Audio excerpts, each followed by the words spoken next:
दुनिया में सबसे ज्यादा प्रचारित चुनाव है ये। गांव गांव ढाणी ढाणी पता चल जाता है कि अमेरिका में क्या हो रहा है, राष्ट्रपति का चुनाव हो रहा है। इतना प्रसिद्ध चुनाव होता है। राष्ट्रपति के चुनाव के 5 चरण है, उनकी चर्चा करते हैं। सबसे पहले आता है फर्स्ट स्टेप। राष्ट्रपति का 4 साल का टर्म पूरा हो, वो होता है 19 जनवरी के आसपास। किसी भी साल की कौन सी जनवरी? 19 जनवरी। देखिए वहां 2 प्रकार के चुनाव होते हैं। वहां है ना, ये सम सालों में ही होते हैं। एक होते हैं ऑन ईयर चुनाव, इलेक्शन, और एक होते हैं ऑफ ईयर इलेक्शन। पहले इनकी चर्चा कर लेते हैं, ये कौन से होते हैं, ऑन ईयर और of year. On year election वो होते हैं जब 3 इलेक्शन एक साथ हो। 3 इलेक्शन में आपको कांग्रेस के दोनों सदन है, एक सीनेट है और एक हाउस ऑफ रिप्रेजेंटेटिव है, और एक है राष्ट्रपति। सीनेट 6 साल के लिए बनती है। हर 2 साल बाद इसके 1/3 सदस्य रिटायर हो जाते हैं। तो कितने सदस्यों का चुनाव? 1/3 सदस्य का चुनाव। हर 2 साल बाद नए चुनाव होते हैं, किसके? हाउस ऑफ पूरी के 2 साल बाद होते हैं। इसका कार्यकाल कितना है? 2 साल ही। ये तो ऐसा था, ये 2 साल कार्यकाल है इसका फिक्स। तो अब ये कंप्लीट हो गई इसके सारी का चुनाव। और राष्ट्रपति का कितने साल बाद होता है? 4 साल बाद। तो कोई एक चौथा साल जब होता है राष्ट्रपति वाला, उस साल वहां किसके चुनाव होते हैं? हाउस ऑफ रिप्रेजेंटेटिव के 435 सदस्यों के, और 1/3 33 सदस्य कहां के? सीनेट के। इस चुनाव को क्या बोलते हैं? ऑन ईयर चुनाव बोलते हैं। फिर ऑफ ईयर इलेक्शन में क्या होगा? चलो आप बताओ, मैं नहीं बता। रुक जाओ। ऑफ ईयर इलेक्शन में हर 2 साल बाद 1/3 इसके और 4 साल इसके हो गए हैं, तो एक किसके चुनाव होंगे? राष्ट्रपति के। आप फिर देखो, एक साल है 2020, एक है 2021 कर लो, 2021, 2022, 2023 और 2024। 2021 में इलेक्शन हुआ किस किस का? इन सब का। 1/3 ये, सारे ये और सारे ये राष्ट्रपति। तो ये कौन सा इलेक्शन होगा? On year. ठीक है। अब 2 साल बाद गड़बड़ नहीं हो जाएगी क्या? है 21 और 22 में हो गया। अब 24 में कब इलेक्शन होगा? अगला इलेक्शन राष्ट्रपति का कब है? 24 में। तो 24 में जो इलेक्शन है उस टाइम चौथा साल है, इसलिए 1/3 इलेक्शन और किसका होगा? सीनेट का भी तो होगा। तो उसको क्या बोलते हैं? ये ऑफ ईयर होता है। तो जिस साल वहां राष्ट्रपति और केवल सीनेट का चुनाव हो उसको क्या बोलते हैं? Of year.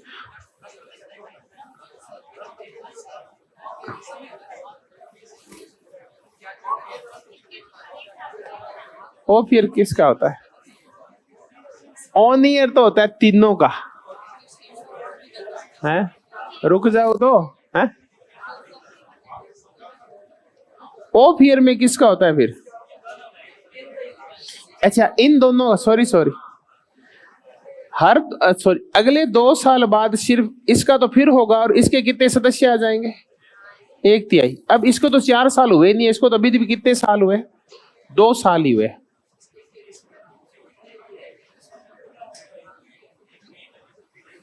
तो पहले 2 साल है, उसमें किस किस का चुनाव होता है? 1/3 किसके? सीनेट के। और कंप्लीट किसका? पहले ऑफ ईयर होते हैं। फिर उसके अगले साल 2 साल बाद इन तीनों के हो जाते हैं, क्योंकि राष्ट्रपति को कितने साल हो गए, 4, इसको कितने साल हो गए, 2, और 1/3 हो गए इसको।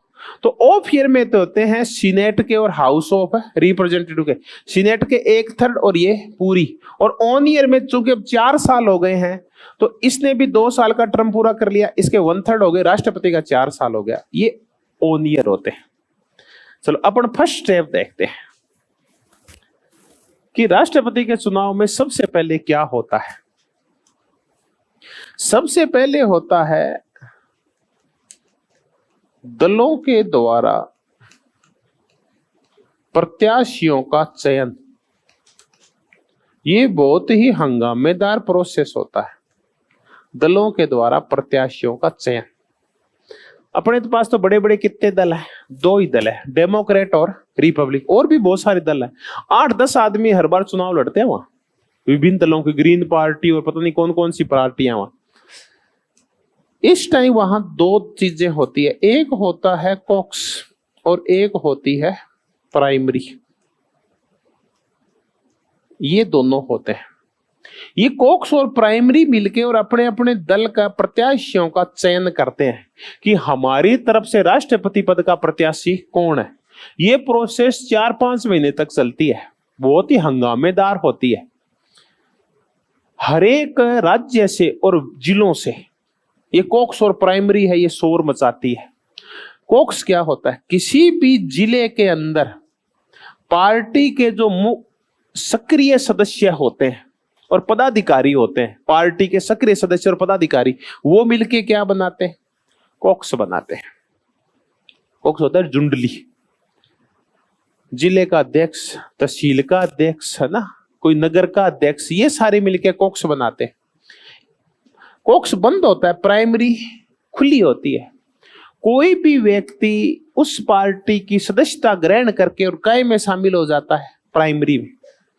अब ये जो उस दल के सदस्य जो कॉक्स में तो आते हैं, मुख्यतः उनके सक्रिय सदस्य और पदाधिकारी, और इसमें आते हैं दल के सदस्य।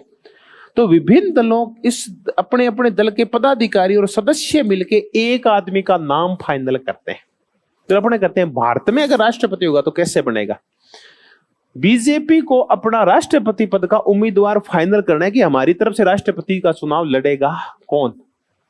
तो पहले कहां होगा, जिला स्तर के ऊपर बीजेपी के जितने भी पदाधिकारी हैं, जिले का अध्यक्ष, जिले का महामंत्री, जिले का महासचिव, जिले का उपमंत्री, तहसील अध्यक्ष, गांव अध्यक्ष, पन्ना अध्यक्ष, ये सारे ये काय में आ जाएंगे, कॉक्स में। जो बीजेपी के प्राइमरी मेंबर्स हैं, साधारण सदस्य हैं, वो इसमें आ जाएंगे, और ये मिलके और अपनी अपनी तरफ से क्या भेजेंगे, नाम भेजेंगे।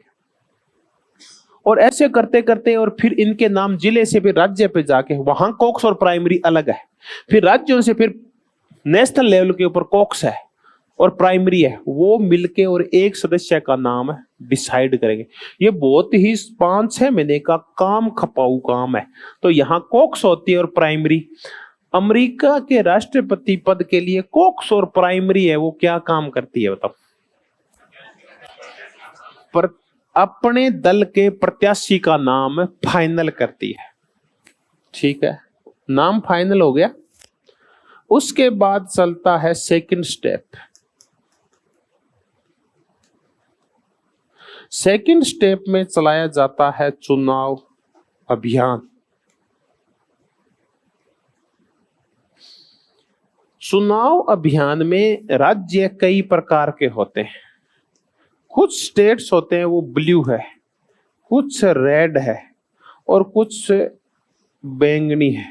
बैंगनी को वायोलेट बोलते हैं क्या, बैंगनी राज्य होते हैं।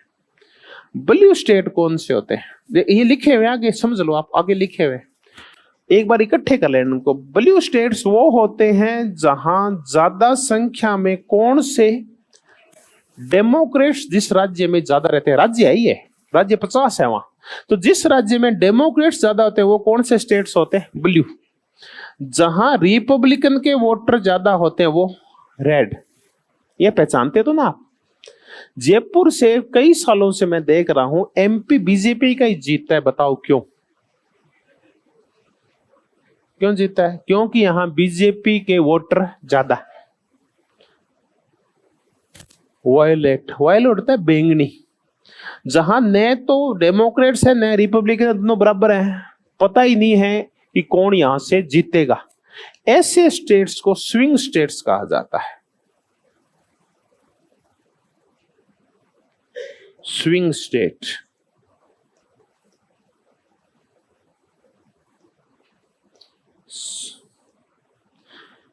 स्विंग बॉल कौन सी होती है? जिस बॉल का पता नहीं होता वो कहीं से कहीं भी जा सकती है।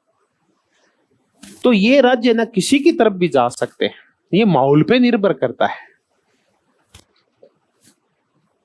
तो जो भी राष्ट्रपति पद का उम्मीदवार होता है वो कहां ज्यादा टाइम देता है? डेमोक्रेट है वो ब्लू में बिल्कुल भी ध्यान नहीं देगा, उसको पता यहां तो मेरे आदमी बैठे ही हैं। वो रेड पे भी ध्यान नहीं देगा, बताओ क्यों? क्योंकि वो उसको वोट देंगे ही नहीं, तो किस पे ध्यान देगा? स्विंग। ये राज्य सबसे महत्वपूर्ण है, ये जिसकी तरफ जाते हैं वो जीत जाता है। अब आप पीछे की साइड जाके ऐसे दो राज्य मुझे और बताओ। एक है बैटल ग्राउंड, ये बैटल ग्राउंड कौन सा? एक और है, एक चलो ये है। एक आपको मजेदार बताऊं, बेलवेदर स्टेट क्या होता है ये तो मैं बता दूंगा आपको। बेलवेदर स्टेट, पहले तो मैं बताता हूं बेलवेदर क्या होता है। बेलवेदर अमेरिका में चरवाहे उस भेड़ को कहते थे जिस भेड़ के गले में घंटी बंधी होती थी, और उस घंटी से पता चल जाता था कि भेड़े है कहां, क्योंकि एक भेड़ है ना वो दूसरी भेड़ के साथ चलती है हमेशा। तो बेलवेदर भेड़ कौन सी होती है? जहां से स्थितियों का पता चलता है। ऐसे ही अमेरिका में कुछ ऐसे राज्य हैं जिन राज्यों की विशेषता है कि ये हमेशा ही जीतने वाले प्रत्याशी के पक्ष में मतदान करते हैं। कुछ राज्य, ओहियो है, ओहियो अमेरिका का एक ऐसा राज्य माना जाता है जिसने आज तक कभी भी हारने वाले कैंडिडेट को वोट नहीं डाला, क्योंकि जैसे वहां का निर्वाचक मंडल चुन किया जाता तो पता चल जाता ना। ओहियो से हमेशा ही निर्वाचक मंडल में कहां के सदस्य आते हैं? जीतने वाले के। तो मुझे ये बताओ कि ओहियो दरअसल स्विंग स्टेट है, ब्लू स्टेट है, रेड स्टेट है? पहले ये बताओ। ओहियो एक वायोलेट स्टेट है, ये एक ऐसा स्टेट है स्विंग, लेकिन ये स्विंग किस तरफ करता है? हमेशा ही ये हमेशा ही स्विंग करता है जीतने वाले की तरफ। तो ये कौन सा स्टेट है? बेलवेदर स्टेट है। एक है बैटल ग्राउंड। स्विंग स्टेट्स को कौन सा स्टेट बोलते हैं? बैटल ग्राउंड, जहां युद्ध सबसे ज्यादा होता है। ये जो प्रत्याशी होते हैं राष्ट्रपति पद के, यहां बहुत ही जोर लगाते हैं। वो कौन से स्टेट्स होते हैं? बैटल ग्राउंड स्टेट्स होते हैं। बैटल ग्राउंड, बैटल होता है युद्ध का ग्राउंड, बैटल ग्राउंड स्टेट्स। अब देखिए चुनाव अभियान ऐसे चलता है। चुनाव अभियान वहां बहुत भारी पैसा खर्च किया जाता है इसके अंदर। तो blue states, red state, violet states. Violet states के दो और नाम है, स्विंग स्टेट और बैटल ग्राउंड, क्योंकि ये किसी की तरफ जा सकते हैं। यहाँ फाइनल नहीं है कि डेमोक्रेट ज्यादा है रिपब्लिक ज्यादा है। ये बैटल ग्राउंड रहता है क्योंकि यहाँ ज्यादा टाइम देना पड़ता है, क्योंकि इनको अपनी तरफ करना जरूरी होता है। और एक कौन से स्टेट्स होते हैं? बेलवेदर स्टेट, जो जीतने वाले को वोट देते हैं। अब ये चुनाव अभियान चलता है, फिर जोरदार तरीके से खूब पैसा खर्च किया जाता है। फिर आता है तीसरा स्टेप, थर्ड स्टेप। अब नवंबर आ गया है, नवंबर के दूसरे मंगलवार है, कौन सा मंगलवार है? उस दिन वोट पड़ते हैं। अब हम वोट डालें। तीसरे स्टेप में निर्वाचक मंडल का चुनाव होगा। निर्वाचक मंडल का चुनाव,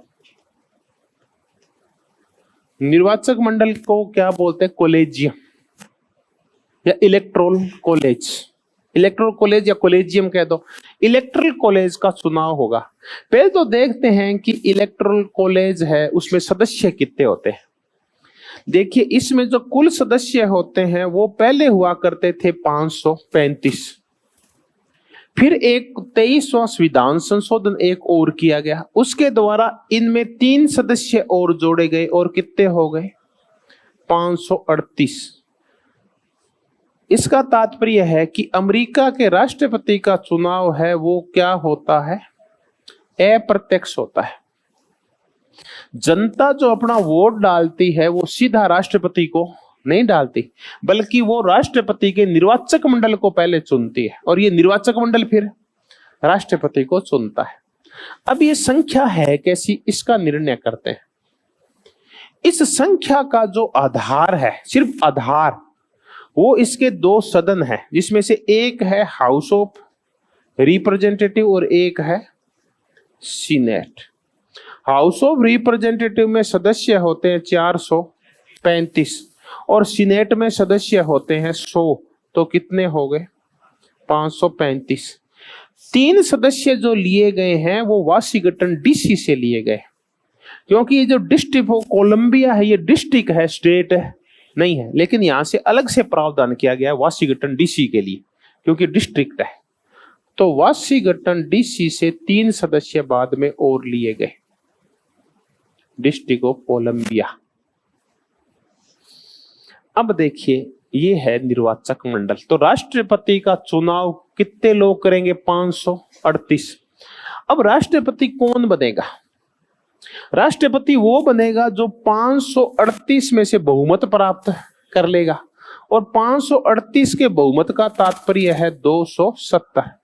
इस जादुई आंकड़े को जो छू लेगा वो राष्ट्रपति बन जाएगा। अब ठीक है, अब आप एक भ्रम दूर कर दो, क्या ये वो लोग हैं क्या 435 जो हाउस ऑफ रिप्रेजेंटेटिव के सदस्य हैं? क्या ये वो 100 लोग वो हैं क्या जो सीनेट के सदस्य हैं? नहीं, ये सिर्फ संख्या ही सिमिलर है, ये सदस्य क्या होते हैं, अलग होते हैं। कांग्रेसमैन अलग होते हैं, सीनेटर अलग होते हैं, इनका राष्ट्रपति के चुनाव से कोई मतलब नहीं होता। ये तो एज ए वोटर, क्योंकि इनकी आयु 18 वर्ष से ज्यादा होती है, इसलिए राष्ट्रपति के चुनाव में किसको वोट डाल के आते हैं, निर्वाचक मंडल को। एक सीनेटर जाएगा और वो जाके, और जैसे आप भी लाइन में लगे हुए हैं, ये जहां का भी वोट होगा वहां जाके लाइन में लग जाएगा और जाके किसको वोट डाल के आएगा, निर्वाचक मंडल को।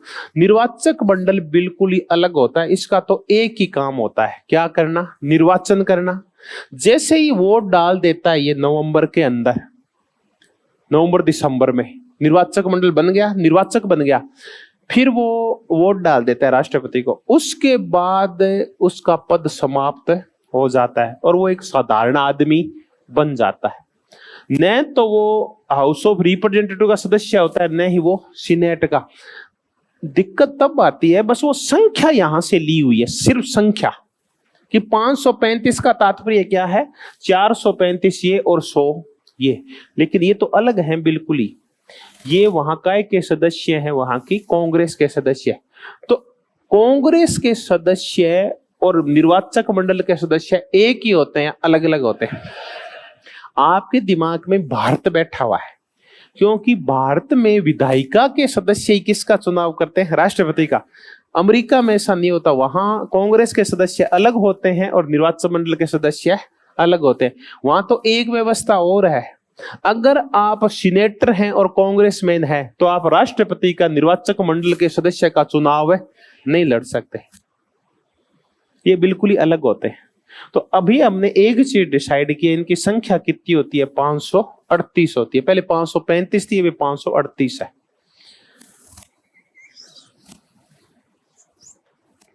अब ये निर्वाचक मंडल का सदस्य कौन होता है और ये कैसे होते हैं। अब अपन देखें कि वहां राज्य कितने हैं, 50 राज्य हैं। प्रत्येक राज्य के हिस्से में निर्वाचक मंडल के जो सदस्य आते हैं वो किसके अकॉर्डिंग आते हैं, जनसंख्या के।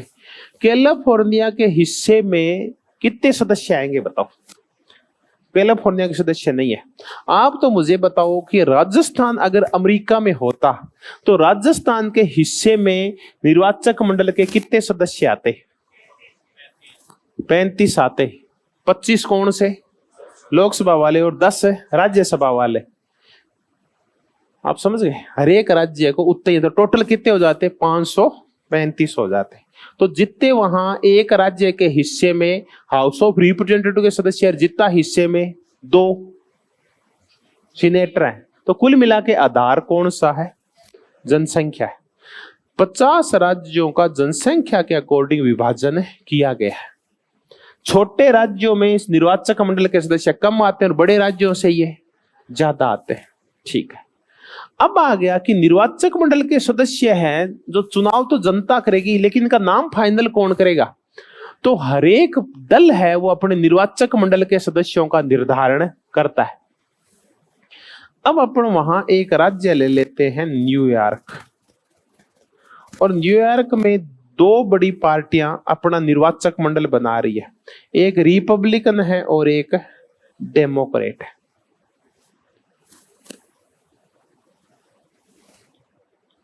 ये दोनों क्या करेगी, ये अपने ही पार्टी के सदस्यों को काय में शामिल करेगी, इलेक्टोरल कॉलेज में, निर्वाचक मंडल में। न्यूयॉर्क के हिस्से में सीटें कितनी आई हुई है, एक बार मान लेते हैं कितनी है, 40 सीटें आई हुई है। तो अपने पार्टी के जो सक्रिय 40 सदस्य हैं जिनको लोग जानते हैं वो रिपब्लिकन, और जो 40 सदस्य डेमोक्रेट पार्टी के सक्रिय हैं उस राज्य के अंदर, वो 40 नाम डेमोक्रेट पार्टी डिसाइड कर देगी। तो पार्टी अपने ही सदस्यों को क्या बनाती है, पार्टी अपने ही सदस्यों को निर्वाचक मंडल के सदस्य का सिंबल देती है, सिंबल देके और एक लिस्ट बनाती है। तो वहां 40 सदस्यों की क्या बनेगी, एक सूची बनेगी। तो वहां राष्ट्रपति के जो निर्वाचक मंडल का चुनाव होता है वो किस पद्धति से होता है, सूची पद्धति से। अब इसने भी 40 लोगों की लिस्ट बनाई और इसने भी 40 लोगों की लिस्ट बनाई। अब एक निर्धारित दिन चुनाव होंगे। चुनाव की जो पद्धति है कि वो ऑनलाइन होगा, ऑफलाइन होगा, मतपत्र लंबा होगा, छोटा होगा, ये राज्य खुद डिसाइड करता है। तो आना सभी राज्यों के चुनाव कराने के तरीके क्या हैं, कई तो कहते हैं लाइन में लगो, कई कहते हैं हम तुम्हारे घर आ रहे हैं, तुम वहीं रहना, चाय बनाओ हम आ रहे हैं। तो सभी राज्यों के तरीके क्या है, अलग अलग। अब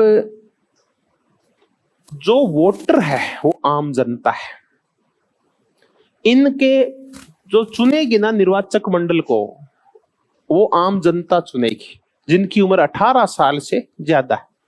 अब आप गए लाइन में लगे और आप दोनों या तो इस लिस्ट को वोट दोगे या फिर इस लिस्ट को, या कोई और लिस्ट है, 10 दल खड़े होते हैं वहां, तो आपकी मर्जी है उस लिस्ट को आप चुनाव वोट दे के आओ। तो आप जो वोट दोगे वो किसको दोगे, लिस्ट को दोगे, या तो रिपब्लिकन वाली को या फिर डेमोक्रेट वाली, क्योंकि कैंडिडेट थोड़ी 40-40 आदमियों की लिस्ट है ये। अब ये जो खड़े होते हैं ना निर्वाचक मंडल के लोग, ये शपथ लेते हैं पहले। शपथ क्या लेते हैं कि हम जिस पार्टी से हम लड़ रहे हैं, हम उसी पार्टी के राष्ट्रपति को क्या देंगे, वोट देंगे। शपथ लेनी पड़ती है, क्योंकि गड़बड़ कर सकते हैं ये आस्थाहीन डेलीगेट्स हो सकते हैं। तो एक वहां शब्दावली चलती है, आस्थाहीन डेलीगेट। आस्थाहीन डेलीगेट्स कौन से होते हैं कि वो निर्वाचक मंडल तो रिपब्लिकन के थे और जीत के रिपब्लिकन पार्टी से आए थे, और बाद में वोट किसको दे गए, डेमोक्रेट को दे गए। तो वो कौन से होते हैं, आस्थाहीन डेलीगेट्स होते हैं, ये लिखा हुआ है। लेकिन यहां आमतौर पे डेलीगेट्स आस्थाहीन होते नहीं है, क्योंकि उससे पहले शपथ लेते हैं कि हम जिस पार्टी का से चुनाव लड़ रहे हैं, हम उसी पार्टी के राष्ट्रपति को क्या देंगे, वोट देंगे जीतने के बाद। वहां के संविधान में क्या है, वहां के संविधान में यह लिखा हुआ है कि निर्वाचक मंडल के सदस्य किसी को भी वोट दे सकते हैं, किसी को भी वोट दे सकते हैं। तो क्या ऐसा होता है क्या, आप बताओ, ऐसा नहीं होता, क्योंकि वो उससे पहले पार्टी उनको क्या दिला देती है, सब दिला देती है कि देख लो अपने वालों को देना है। तो ऐसे करके सूची को चुनाव पड़ते हैं। अब यहां एक है, अब जो लोग इन सूचियों को वोट देते हैं उन वोटों को कहा जाता है पॉपुलर वोट। कई शब्दावलियां ध्यान रखना, कौन से वोट, पॉपुलर वोट। अब बताओ पॉपुलर वोट कौन से होते हैं? क्या राष्ट्रपति है उसको पॉपुलर वोट मिलते हैं क्या? वो पॉपुलर वोट किसको मिलते हैं? निर्वाचक मंडल। ये पॉपुलर वोट से, अब बाई चांस आ गए, निर्वाचक मंडल कैसे चुना जाता है? तो पॉपुलर वोट से। और राष्ट्रपति कैसे चुना जाता है? निर्वाचक मंडल से। तो पहले पॉपुलर वोट पहले निर्वाचक मंडल को, और निर्वाचक मंडल ने किसको चुना? राष्ट्रपति को। अब देखो पॉपुलर वोट आए, जिस पार्टी को बहुमत में पॉपुलर वोट आ गए, बहुमत का नहीं तात्पर्य नहीं है, जिस पार्टी को प्लूरल पॉपुलर वोट आ गए, सारे सदस्य उस पार्टी के चुन लिए जाते हैं। अनुपातिक प्रतिनिधित्व नहीं है, बल्कि यहां एक और पद्धति चलती है, इसको आमतौर पर हम कौन सी पद्धति कहते हैं? स्लेट पद्धति। न्यूयॉर्क में 40 पदों के लिए इलेक्शन हुआ, तो दोनों ने 40-40 सदस्यों की लिस्ट बनाई। यहां वोट पड़े ना, एक पार्टी को आए 1,00,000 मत थे, एक पार्टी को 45,000 मत आए, दूसरी पार्टी को 40,000 आए और एक पार्टी को 5,000 मत आए। अब बताओ इन 40 सीटों का क्या होगा? सारी की सारी सीटें इसके पास चली जाएगी। तो यहां जो और से ज्यादा वोट लेता है, सारी सीटें उसके पक्ष में चली जाती है। तो न्यूयॉर्क में भले ही 40% वोट लेगी दूसरी पार्टी, लेकिन उसको निर्वाचक मंडल की सीट कितनी आई? 0। ये इसको स्लेट पद्धति बोलते हैं। अब स्लेट पद्धति से इलेक्शन हो गया और इनको चुन लिया गया। अभी चुनाव कंप्लीट हो गया। अब कई बार वहां क्या होता है, कई बार राष्ट्रपति को पॉपुलर वोट तो ज्यादा मिलते हैं, लेकिन निर्वाचक मंडल के वोट क्या मिलते हैं? कम मिलते हैं। वहां ये बड़ा एक लफड़ा होता है।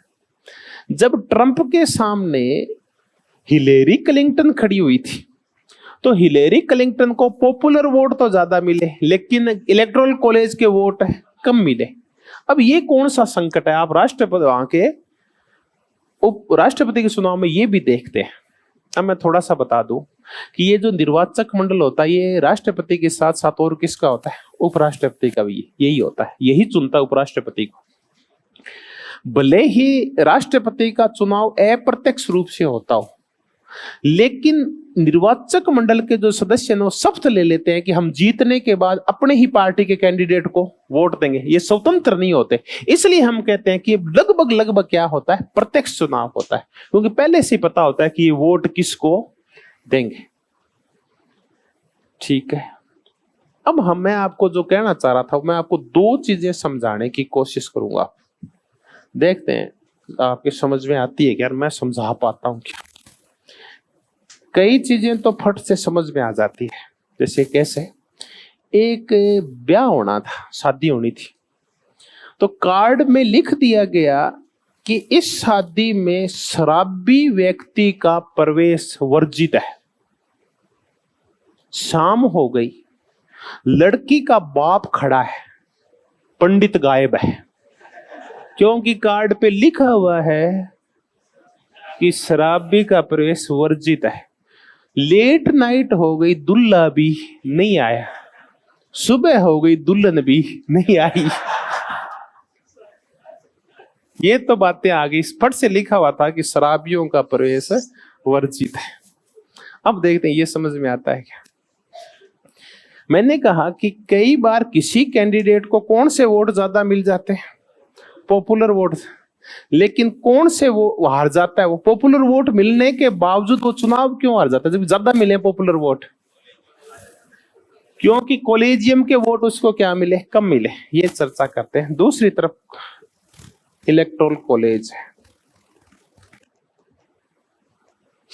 Popular vote. एक राज्य है ए, एक है बी, एक सी, एक डी और एक ई। सभी जगह से इलेक्टोरल कॉलेज से कितने कितने सदस्य आएंगे? 10, 10, 10 और 10। ये सदस्य टोटल कितने सदस्य आएंगे बताओ? 50। टोटल 50 आएंगे ना।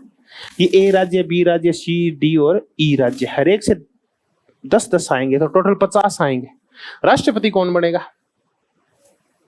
जो इन 25 में से किसका ले जाएगा? 26 लोगों का बहुमत ले जाएगा। 50 है ना, तो 50 में से आधे से एक ज्यादा कितना हुआ? 26। अब राष्ट्रपति बनने के लिए 26 इलेक्टोरल कॉलेज का जो आ जाएगा वो बन जाएगा। अब एक पार्टी है वो है रिपब्लिकन और एक पार्टी है डेमोक्रेट। रिपब्लिकन वोट पड़ेंगे 100। यहां 80 वोट आए रिपब्लिकन को और 20 वोट आए डेमोक्रेट्स को, ठीक है। यहां 55 वोट आए इसको और 45 आए इसको। यहां 51 आए इसको और 49 आए इसको। यहां इसको 10 आए, इसको 90 आए, इसको 5 आए और इसको 95 आए। अब मुझे ये बताओ, ये पॉपुलर वोट्स हैं, पॉपुलर वोट ज्यादा किसको मिले? टोटल करो आप, हैं? डेमोक्रेट्स को पॉपुलर वोट क्या मिले? ज्यादा मिले। इसके बावजूद डेमोक्रेट्स हारेंगे। बताओ क्यों? क्योंकि कॉलेजियम कम बना इनका। ये जो कॉलेजियम है ये किसके हिस्से में जाएगा? ज्यादा वोट किसको मिले? तो 10 के 10 सदस्य किसके चुन लिए गए? रिपब्लिकन आ गया। 10 के 10 से जिसको ज्यादा पड़ेंगे उसके सारे सदस्य आ जाएंगे। ये जो 10 सीटें थी बी राज्य की, बताओ किसके हिस्से में जाएगी? रिपब्लिकन को कितनी सीटें मिल गई? 10 सीटें। ये सी की राज्य की सीटें किसके पास जाएगी? ये, क्योंकि रिपब्लिकन का 51 ने, इसके पास कितनी? 49। स्लेट पद्धति में ये किसके पास चली गई? 10। अब बताओ ये कितनी सीट ले गया? 30। पॉपुलर वोट टोटल कम मिले हैं, उसके बावजूद ये सीटें कितनी जीत गया? 30। और ये पॉपुलर वोट कम मिलने के बावजूद कॉलेजियम में सीटें कितनी ले गया? ज्यादा। तो अमेरिका में जब टोटल वोटिंग कई बार की जाती है, पॉपुलर वोटिंग, तो उसमें तो कोई और आगे होता है, लेकिन कॉलेजियम में कोई और आगे होता है। क्योंकि वहां कई राज्यों में 90% भी सीट ले जाओगे तो भी आपको सीटें मिलनी कितनी है? जीती है उतनी। यहां अगर आप 100 में से 99 वोट ले जाओ तो भी सीटें कितनी आएगी? 10। और 100 में से 51 ले गए तो भी सीटें कितनी आई? 10 ही आई। तो वहां पॉपुलर वोट अलग होते हैं और इलेक्टोरल कॉलेज की संख्या क्या होती है? कई बार अलग ही निकल के आती है। तब मैंने कहा था हिलेरी क्लिंटन पॉपुलर वोटों में तो जीत रही थी लेकिन राष्ट्रपति नहीं बन पाई। बताओ क्यों? क्योंकि वो काय में हार गई? निर्वाचक मंडल में हार गई, इलेक्टोरल कॉलेज में हार गई। ठीक है जी। अब आपने काय का चुनाव कर लिया है? निर्वाचक मंडल का चुनाव कर लिया। कितने सदस्य चुन लिए गए हैं पॉपुलर वोटों के द्वारा? 538। अब आएगा कौन सा चरण? चौथा चरण आएगा। अब ये जो हरेक राज्य से जितने सदस्य बने, 50 राज्यों से, कहीं से 10 बने हैं, कहीं से 20 बने हैं, कहीं 40, कहीं 50, ये अपना अपना वोट राष्ट्रपति को डालेंगे। वहां से ढोलकियां पैक होगी और पैक होगे और कहां चली जाएगी? वो सीनेट के पास चली जाएगी। अब सारे हरेक राज्य से ढोलकियां सीनेट के पास चली गई। अब सीनेट एक दिन काउंटिंग के लिए बैठती है। उस दिन उसकी अध्यक्षता सीनेट का सभापति करता है। और सीनेट का सभापति कौन होता है? बताओ। पदेन सभापति होता है, उप राष्ट्रपति। ये पदेन सभापति क्यों कहते हैं इसको? क्योंकि उसका सदस्य नहीं होता। जो उपराष्ट्रपति के पद पे होता है वही कौन होता है? इसका सभापति होता है, इसलिए इसको पदेन सभापति बोलते हैं। वो सभापति बैठता है। ये सभापति दोनों सदनों को बुलाता है। किस किस को?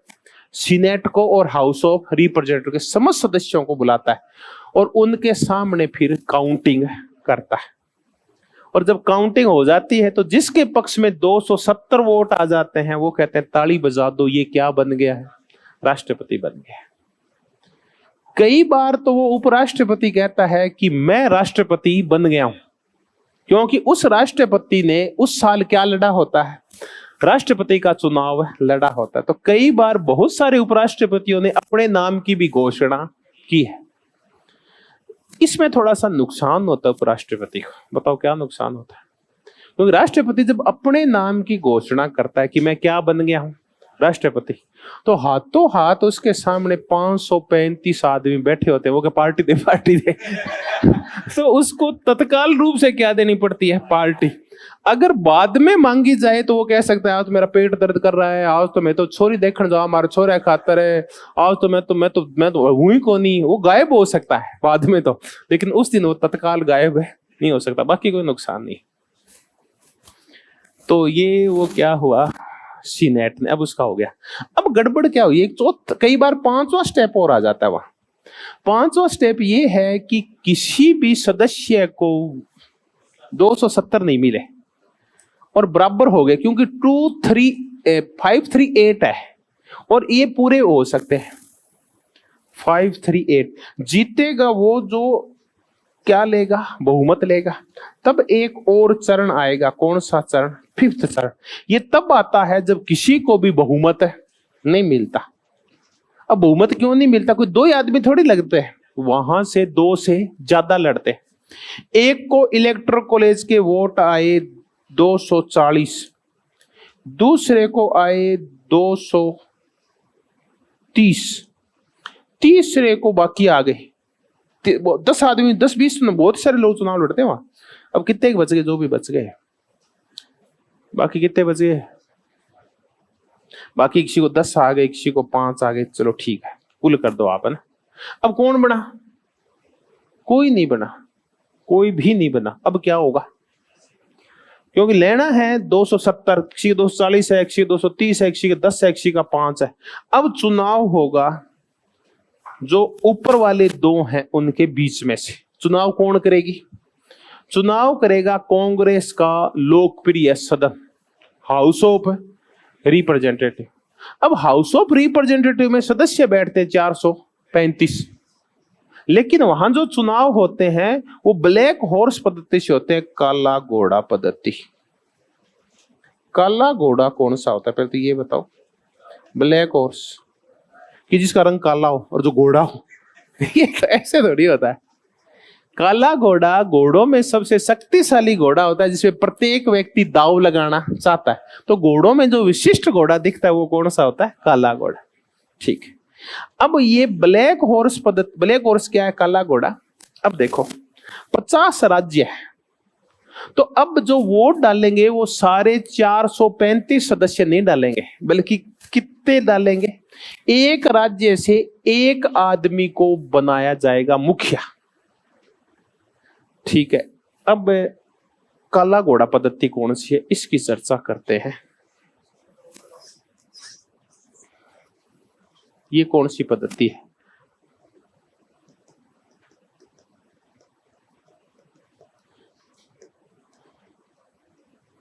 न्यूयॉर्क से 38 सदस्य आए, कहां, हाउस ऑफ रिप्रेजेंटेटिव से।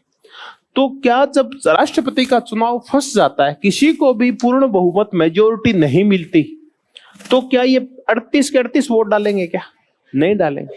ये 38 अपन 38 में से बैठ के कितने आदमी का नाम फाइनल करेंगे, एक, और वो किसको वोट डालेगा, राष्ट्रपति को।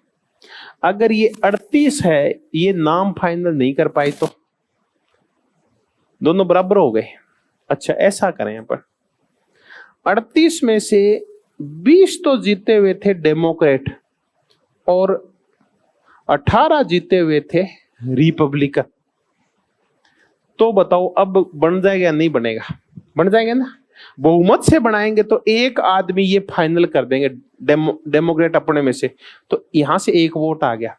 बाई चांस दोनों ही कितने कितने हैं, 19-19 है, कोई नाम फाइनल नहीं हुआ, तो न्यूयॉर्क का वोट कितना हो गया, 0, 49 वोट रह गए।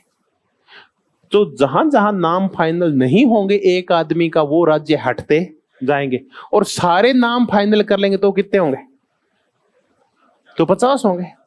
तो वो जो 50 लोग राष्ट्रपति का निर्धारण करते हैं वो क्या कहलाते हैं, काले घोड़े। अब क्या हुआ, 50 आए और 25-25 हो गए।